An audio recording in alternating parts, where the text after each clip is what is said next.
Hi, I'm glad we could make a connection again. I apologize for the delay. I know you are under a lot of pressure there.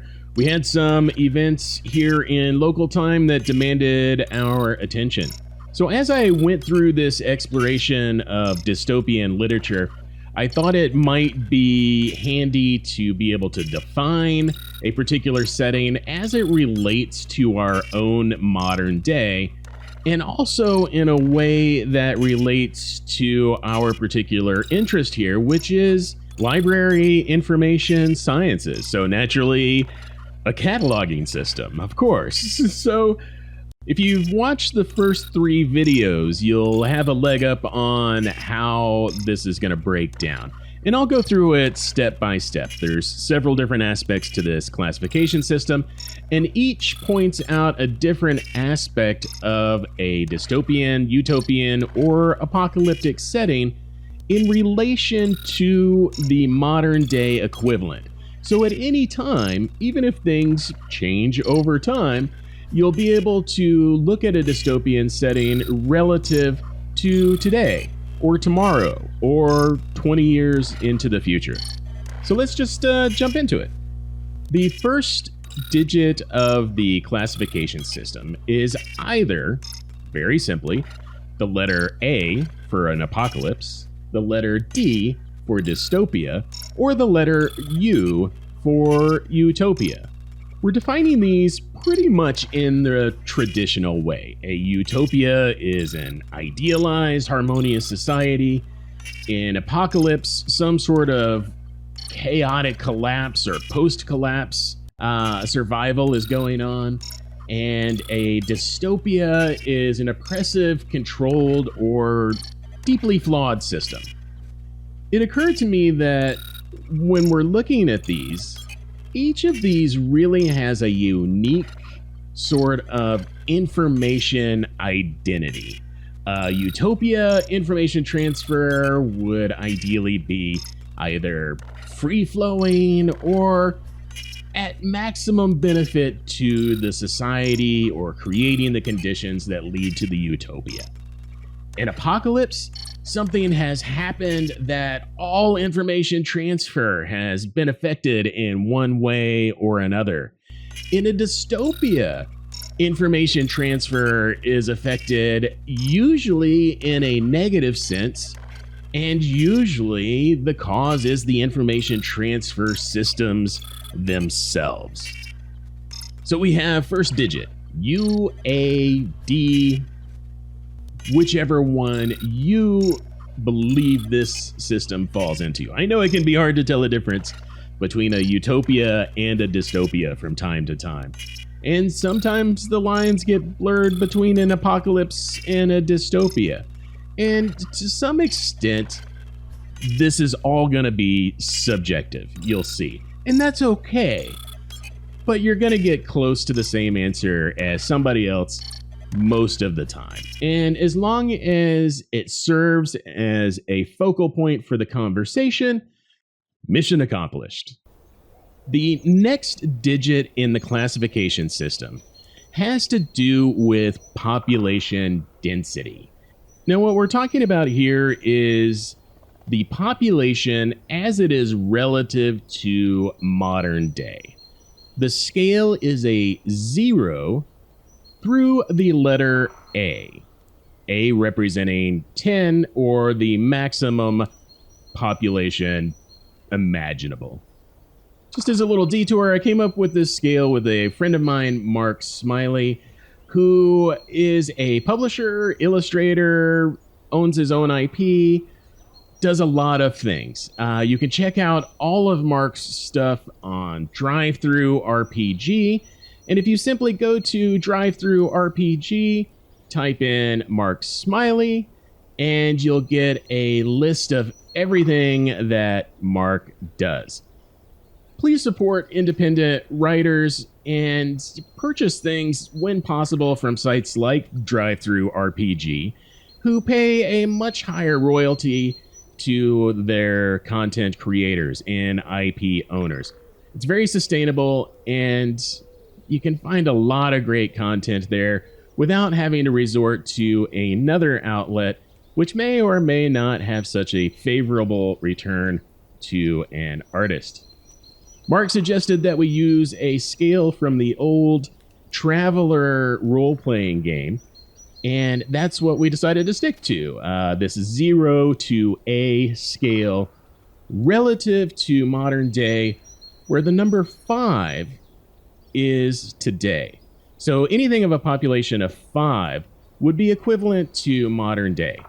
If you go down the scale, the population would decrease. As you go up the scale, population would become more dense.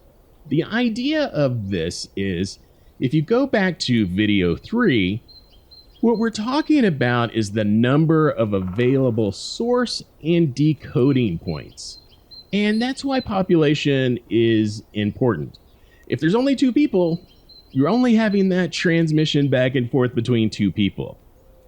So if we look at our example, we've got at 0, the Twilight Zone episode, Time Enough at Last. I know this one resonates with a lot of you guys. Henry Bemis, at the end of this, is utterly alone. But not only that, if he was alone, he would still be able to have information transfer because he's surrounded by sources of information. And now that he is alone, he can decode to his heart's content. However, he breaks his glasses, so no information transfer is possible under these circumstances.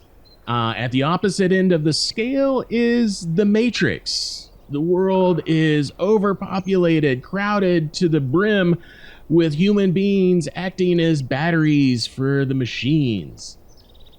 And you can see a couple of other stops here along the way. And we'll talk about these all in future videos at some point or another.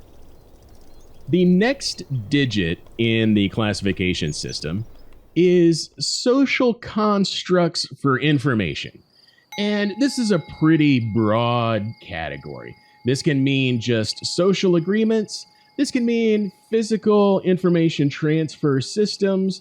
This could mean just a general social attitude towards information transfer. Whatever the case is, it is the social and technological and infrastructure systems that physically allow for the transfer of information.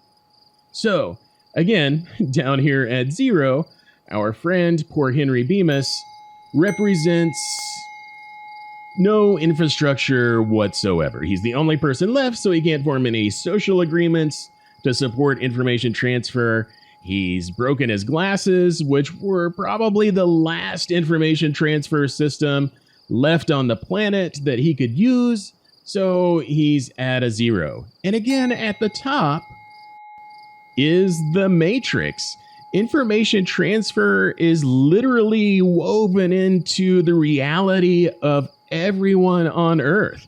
The false reality created by the Matrix is the ultimate shared information transfer. The next digit, again on the 0 to A scale with 5 being modern day Earth, is information fluidity. And we talked about this a good bit in the last video. What we're talking about here is the actual environment or attitudes towards information transfer. Is there a great deal of noise? Is there interference between source point and decoding point that keeps information transfer from happening efficiently or accurately?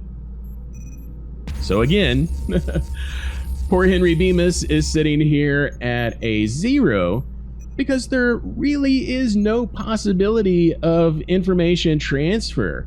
While his attitude would certainly be willing and he would love for the information transfer to be able to take place, none is possible.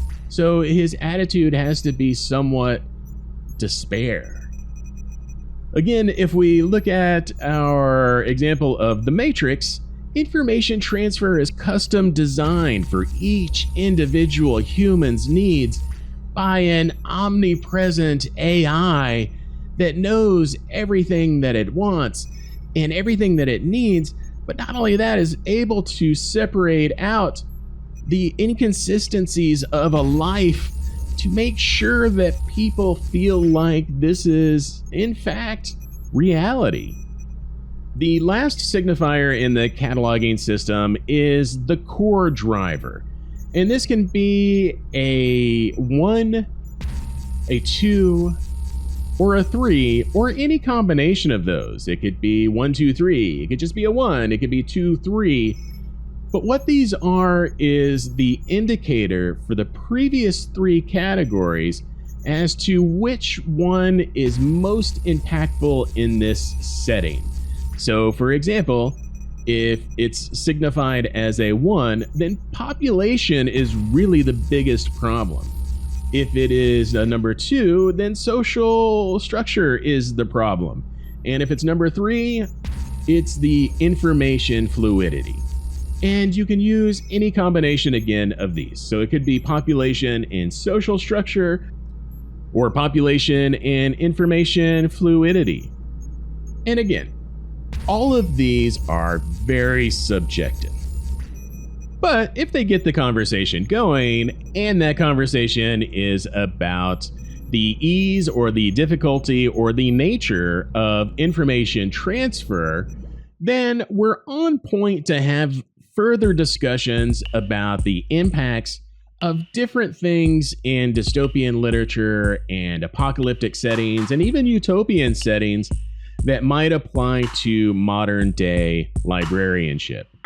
I fed this system into ChatGPT 4.0, just as an aside, and for funsies, and it really gets the system. However, at times it has weird rationale for the way it catalogs things, and that's fine, and it usually has justification for that. For example, when we first talked about The Matrix, ChatGPT categorized the population as 0, and when I asked why it did that, it said, well, none of those people are really alive, which, fair.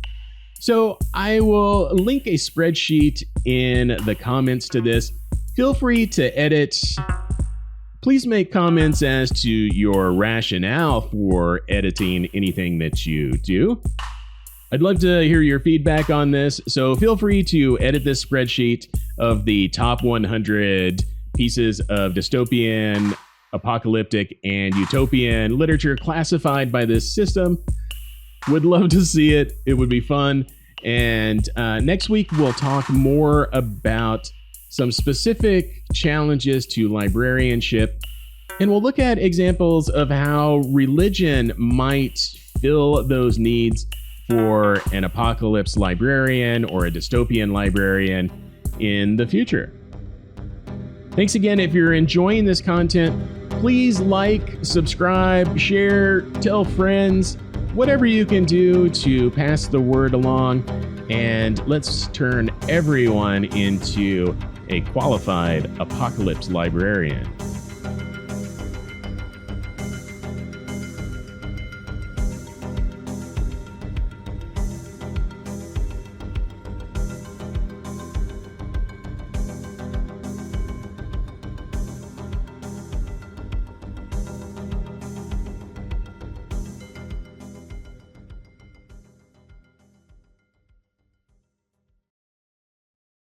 Bring out your dad.